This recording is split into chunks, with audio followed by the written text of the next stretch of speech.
So I am here with Hayla, a singer from London, ahead of her new release, Lovergirl. Please tell us a bit about this single in particular and why you was excited for this to be your first drop.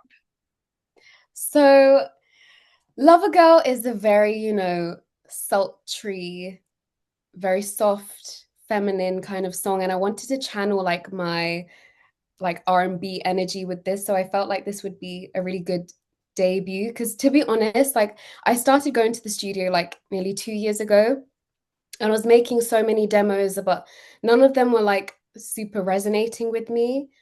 But I started making this in May with my producer Amelia, and it was kind of just like an instant like feeling. Like when she was making the beat, I was kind of like, oh my god, like I think this is going to be the one. I think I'm going to release this one.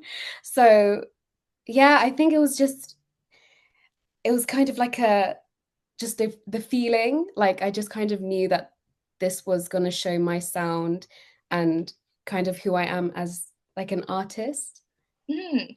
And let's go back to your start in music. When did you start singing? What made you want to be a musician? So I actually had like classical singing lessons since I was 8. So from like 8 to 18. So I did like classical singing. And I think like before that, I already knew I had like a passion for music. Like I always used to just sing, dance. I loved acting as well, like during school. So I think yeah, I always felt like a passion for music. And I think growing up as well, like in my family, I'm Tamil. So there's a lot of singing, prayer, like hymns in my family. Like my uncles will get out the guitar and play at like family prayer meetings. So it was always kind of like a connecting thing in my family as well. So I think, yeah, that definitely like made me quite passionate about music. Yeah, and with this song in particular, you said some of your references and inspirations were Jhene Aiko, Ravyn, Lenae, SZA. Talk to me about Mhm. those artists. What about them do you resonate with? And do you have any other inspirations from of artists in different genres? Yeah, definitely. I think especially with like SZA and Jhene, I think they really were like my opening kind of artists into R&B and alt R&B because I think I started listening to them when I was like 15, 16. I'm now like 23. So I think over the years, I think especially like the sounds is so like sultry mixed with an alternative beat. I think like the mix of those vocals and the production is just like it's very like it's different and it's beautiful. So like I definitely connected with that a lot. And I love like how SZA and Janae are also very like nature inspired because I feel like I'm a proper nature girly. So I think that sort of music is like it connects with me a lot.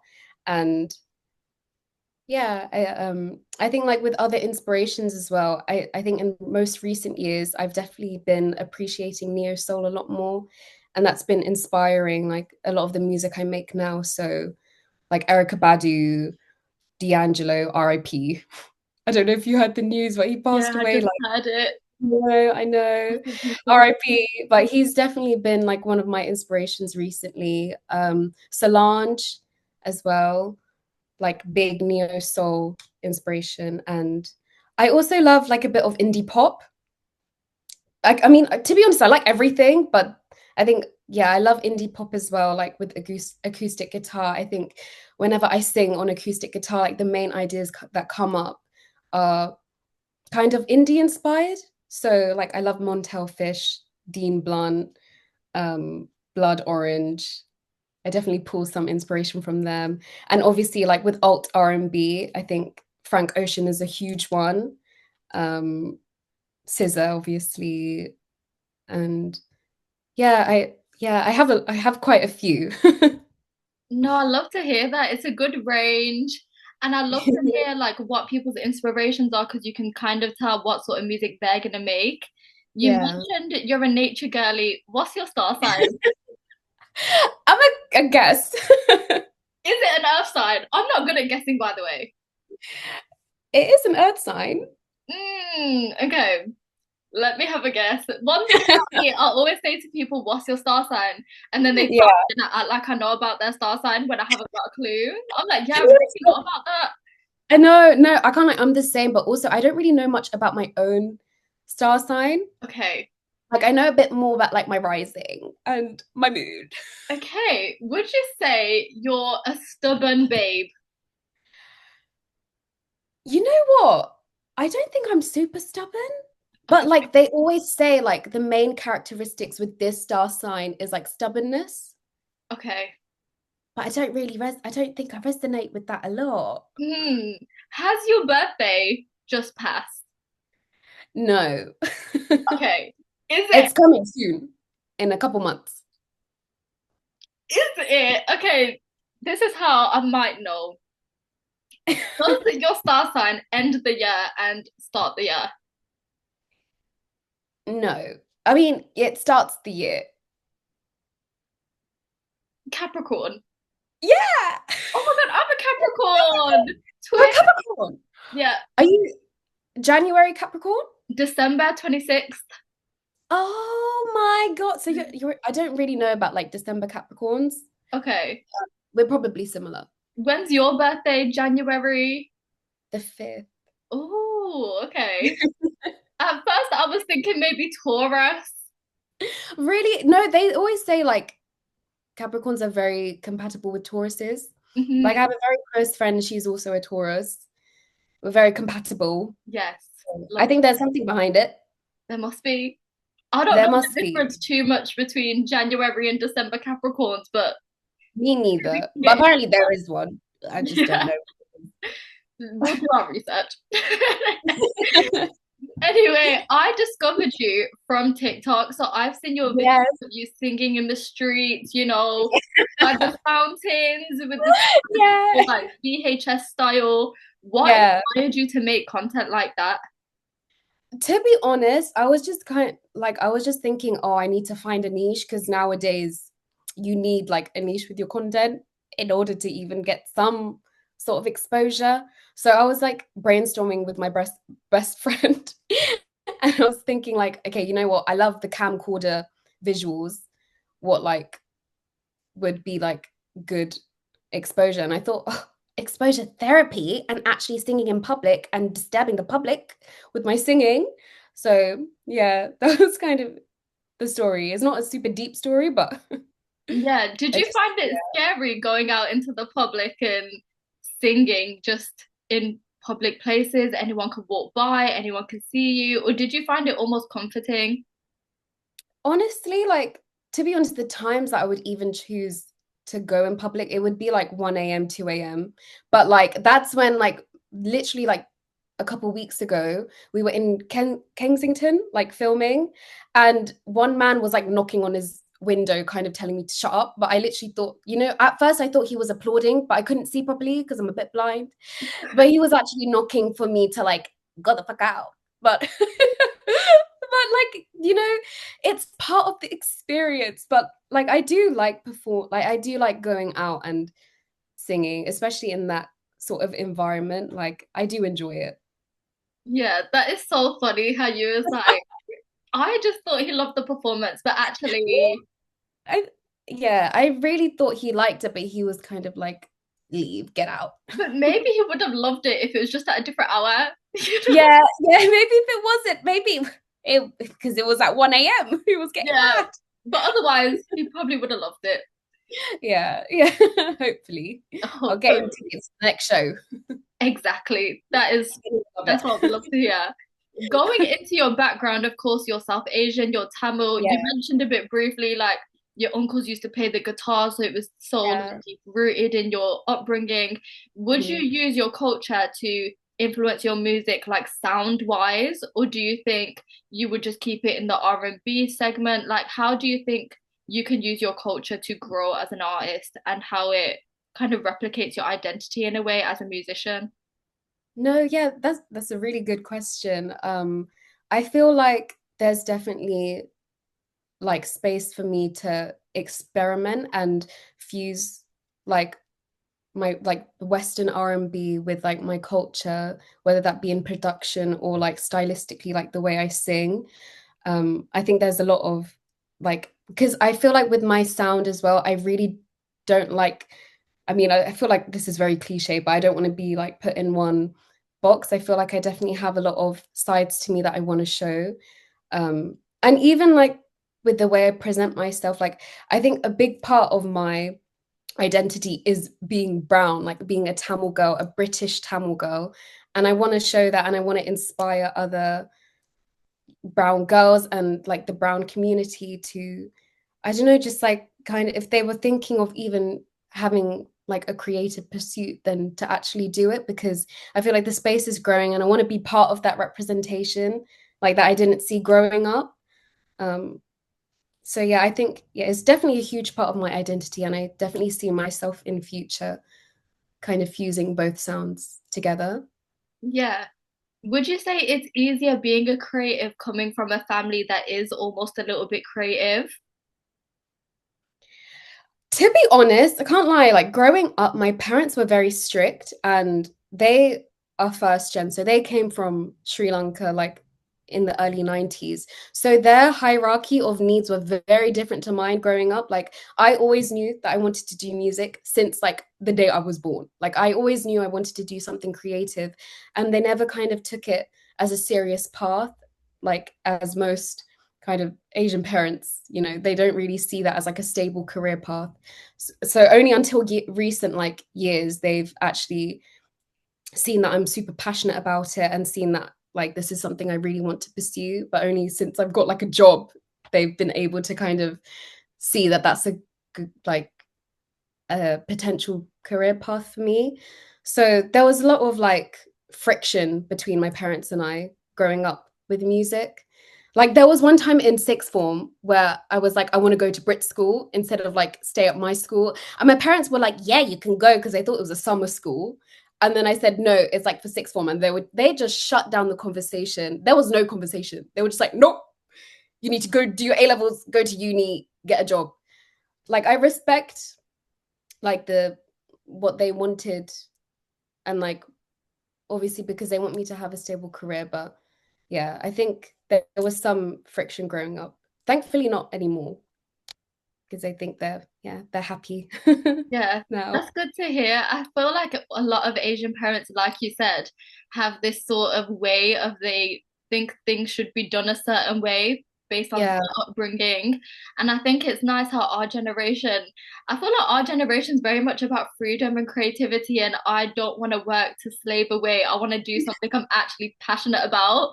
exactly, as they should, As as they they should. should. And I think that is really different from, of course, the people that came before us. And as much as we're so grateful for the work they put in, we're just doing things a bit differently, and that's okay. Exactly, exactly. Like it definitely is okay. And I think, yeah, my parents are beginning to understand that now. Because I think once, as like with Asian parents as well, I think they need to see things in like a tangible form. Like they need to see, okay, she's going to the studio, she's writing songs, she's showing the music. Like they can see that, like the passion in real life. And I think that's what makes my parents more supportive now as well, because they can see Yeah. it in me. You almost have to prove yourself. I want to go more into kind of the marketing element of this single and the promo shoot. It's very nature-esque, as you mentioned. Yeah, What was the yeah. inspiration behind that, and why did you want to set your first single up with those sort of visuals? I think like again, because I feel very connected with nature. I feel like that's where I find my peace, like being kind of outside, touching grass, hugging the trees. You know, that's where I feel like I'm at my happiest. So we definitely wanted to channel that sort of like very soft, feminine, nature girly type environment with the shoot. And because Lovergirl is, it's obviously like a very romantic soft song. So we felt like that paired with those visuals, like it really went well hand in hand. Yeah, and especially with this single, as you said, it's such like a soft, like happy song. What was the writing process like? What was the inspiration? Honestly, like when I went to the studio, the hook kind of came like straight away. Like when Amelia finished the beat, I was like, let me be a lover girl. And that just like kept repeating. And I was like, you know what? I need to make a lover girl song. Even though at the time there was literally like no man in sight. I was like, I'm not even like in love. I'm not even, there's no nothing. I'm not even feeling super romantic, but I just wanted to kind of like have that manifesting song. Like one day I will be a lover girl, and now I am. So it definitely worked. Mm. I But love to yeah, hear that. I love to hear how artists manifest or just how individuals manifest, period.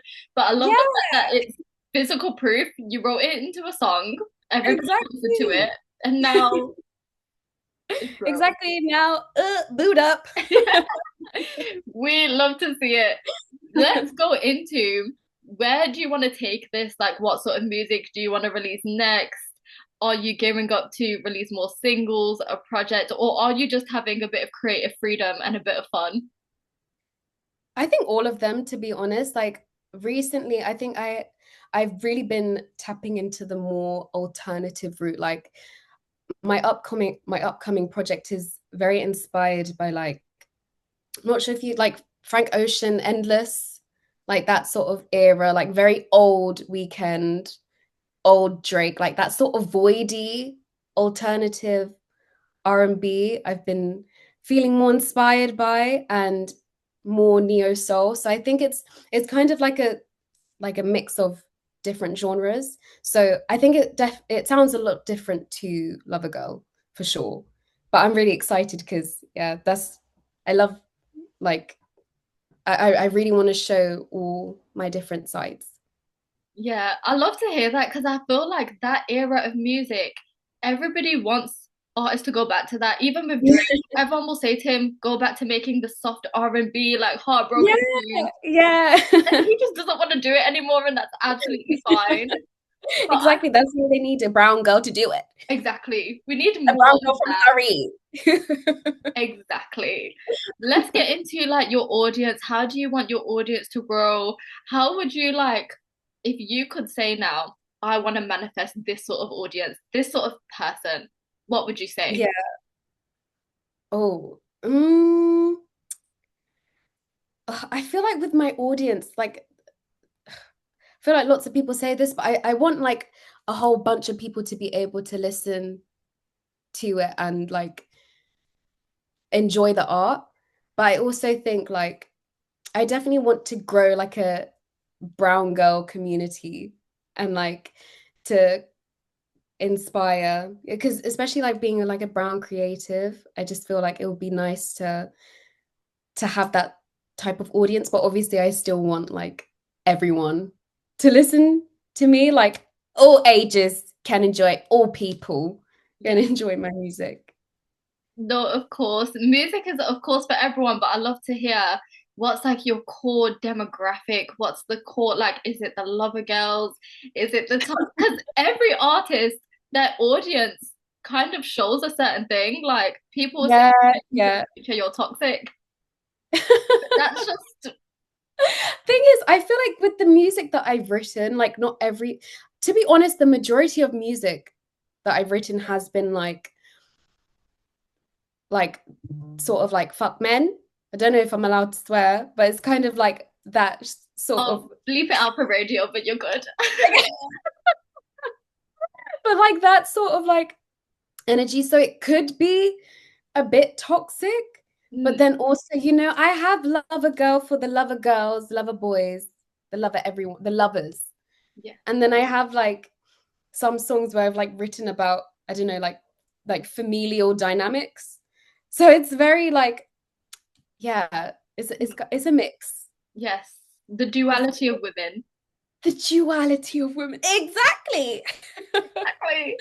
Going Exactly. into the writing process and of course lyrics you've written, can you tease a lyric you've written that you feel like holds a lot of power for you or means a lot to you as an individual? Oh, that is a really good question. Hmm.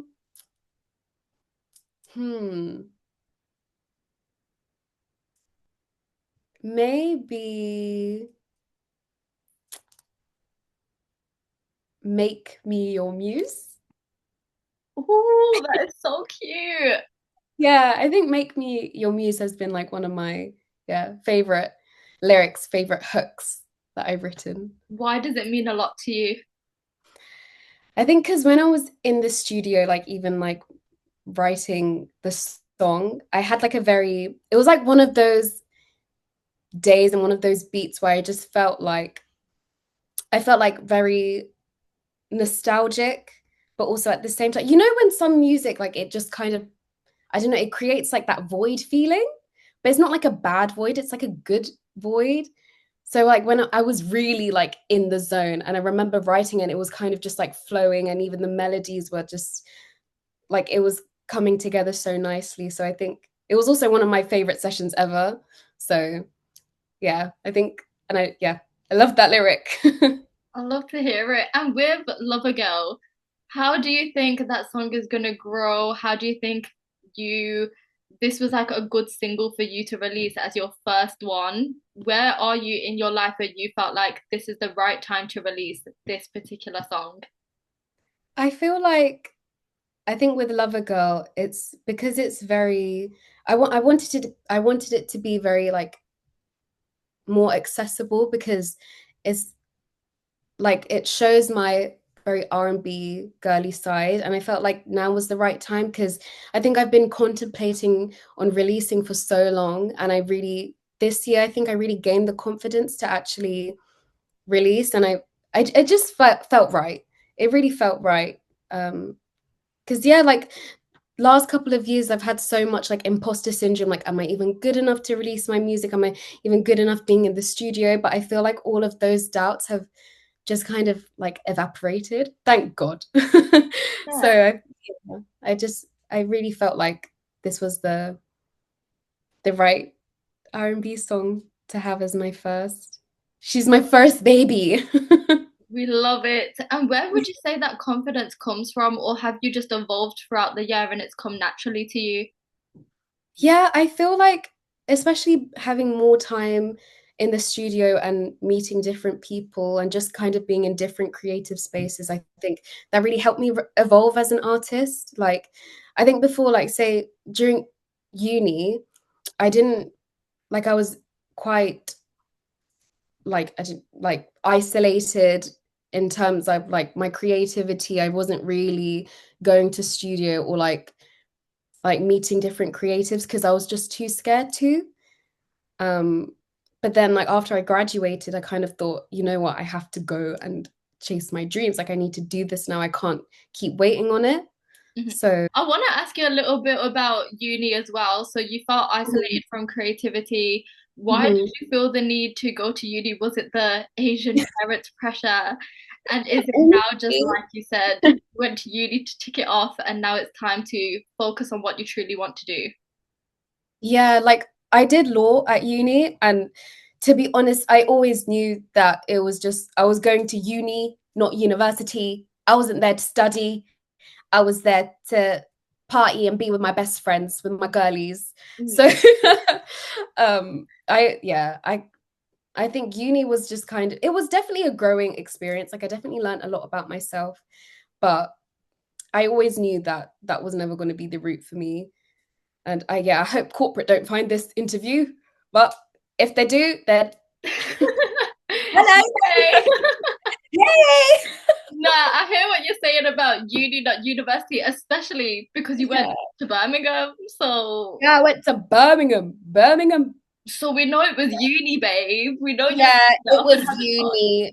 Like I can't like all of my exams I would do like because everything was online. That was the most blessed thing because I swear if it was in person, I would have failed. But I was able to like do it online. So I had like a couple days to do my exams. So yeah, and coursework I would leave it last day as everyone does. But Yes, yeah, as yeah, everyone does. At as least you've everyone. made it. You're here now. Yes, I'm here now. You know what I'm saying? Exactly. But are you ready for some quick fire questions? Yes, I'm ready. Okay. Hit me. Question number one. If you were a boxer, what would your ring walk song be? Oh. Um, I think okay, Brandy, I thought. It's Okay. like because you know what? It's a really sexy song. It's a very like the pace of this song as well. It's like do do do do, and it's like you can like strut. So I would want to strut into like the boxing ring. I Mm, want to feel myself, yes. so I can like I So can it's get more to like it. high rather Yeah, than I'm ready to definitely, fight. exactly. But I'm also feeling like sexy and confident. I need that. As you I should. need that when I'm in the boxing ring. Yeah. You're there to show the look and, flex. Exactly. Exactly. All right. Exactly. Question number two. If you were in a food fight, what would your food of choice be? Oh, um, I can't lie. I feel like my mum's curry, like my mum's beef curry or mutton curry, because like the spice that she uses is Jaffna curry powder, and I feel like that would wipe anyone out. That would make me, I would win instantaneously. I'd throw it, and it's like you're blinded because of the Jaffna curry powder. I swear, is that spicy? Good weapon. I love Yeah, it. good defense. Yes. What childhood movie you feel shaped you as a kid? Oh, um, oh, that shaped me. I have, I'm not sure about shaping, but maybe like Shrek. And because of like the mysticalness, like when I was younger and I watched Shrek, it was like the best thing in the world to me, especially because of like I loved Shrek. I loved the fairy tale.